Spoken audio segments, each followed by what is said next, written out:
All right, Sandra, while we wait for the president, let's bring in Arkansas Senator Tom Cotton. He serves on the Armed Services Committee, along with the Intelligence and Judiciary Committees. Senator, I want to get in the Wayback Machine with you, like Sherman and Peabody. Let's go back to January 31st of this year, when the president said he had done all he could do on the border. Listen here. I've done all I can do. Give me the power. I've asked for the very day I got in office.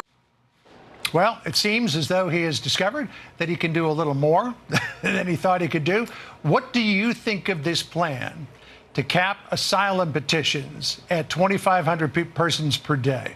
Is it feasible? No, John, this plan is a joke. I would say it's like closing the barn door after the horses are already out, because 4 years ago, Joe Biden invited migrants from all across the third world to come to America, and if they could get here, they could stay. But it's not even closing the barn door. Joe Biden is now saying to the cartels and to potential terrorists that as long as there's not more than 75,000 illegal aliens crossing our border a month, then you're still welcome to come. The only acceptable number of illegal immigrants crossing our border at any period is 0. And conveniently, Joe Biden has just discovered the error of his ways and new powers 5 months before an election. This is not the only crisis this is designed to address is not the crisis at the border, but the crisis of Joe Biden's polling numbers versus Donald Trump, John. So the threshold is going to be set at 2,500 persons per day. We're already at double that, so it looks like this plan could be in place permanently, even though it's supposed to be a temporary plan. But I'm wondering, once you reach that threshold, you can't stop people from coming across the border. They're going to continue to do it anyways. You can't send them back to their home countries because many of them come from places like Mauritania, Nepal, Pakistan, India, China. So what are you going to do with them except parole them into the country? Well, it's exactly what Joe Biden has been doing for 4 years, is paroling into the country every migrant that he invited from the third world all across the globe.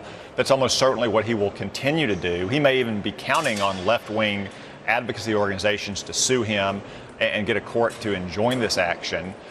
He should have never invited these people to come to our country in the first place. The only proper way to come to America is through legal immigration pathways, not showing up at our border with some bogus claim of asylum or some sob story and expecting it to get into the country.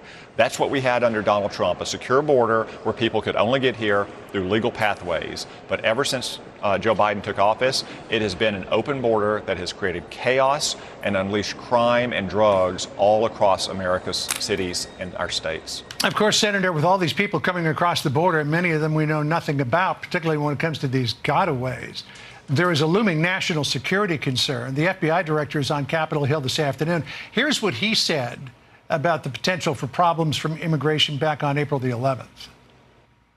We've seen a rogues gallery of foreign terrorist organizations call for attacks against Americans and our allies. Increasingly concerning is the potential for a coordinated attack here in the homeland. We need funding to mitigate the range of threats from the border. Fentanyl, gangs like MS-13, human trafficking. You know, we also had that illegal immigrant from Venezuela who's now accused of shooting two New York City police officers over the weekend. And when we put up on the screen the number of people who have crossed the border illegally, the total is 7,813,351.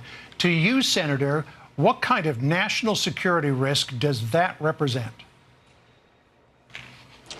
Well, it's a grave, rolling daily crisis for all Americans. As you say, putting aside national security concerns, you have the crime that these illegal migrants have unleashed in our streets, murdering women, attacking police officers, in addition to the toll it takes on communities and public services like schools and hospitals. But it is, in addition to those dangers, also a national security threat. We know that there have been dozens of migrants on the terrorist watch list who have been apprehended. But if those are the ones we caught, how many of them got across the border without any effort to apprehend them at all? And what are they trying to do in this country? It only takes a handful of savage terrorists to unleash a mass terrorist attack on this country. Joe Biden has stuck his head in the sand for 4 years. Part of the reason he's issuing this order today, I suspect, is to get ahead of any potential terrorist attack against American citizens over the next 5 months if it happens as a result of his open border. That's why we have to close the border immediately. That's what we had when President Trump was in office. That's what we will have when he's back in office. Senator Tom Cotton of the great state of Arkansas for us. Thank you so much. We await the president's remarks within an hour, we're told. Sandra.